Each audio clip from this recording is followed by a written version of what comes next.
प्रभुंक महत् नामर गौरव हेउ।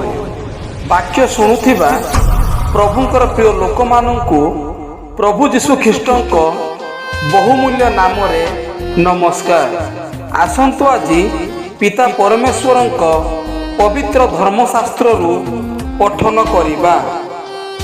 जेउ लोक रूपा भल पाए से रूपारे तृप्त हेब नाही, किबा जेउ लोक प्रचुरता भल पाए से आय वृद्धि तृप्त हेब नाही। यह ही असार। उपदेशक 5 पर्वर 10 पद।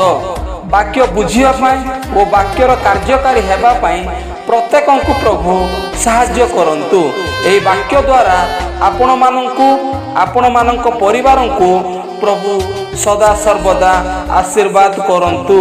धन्यवाद। आमेन।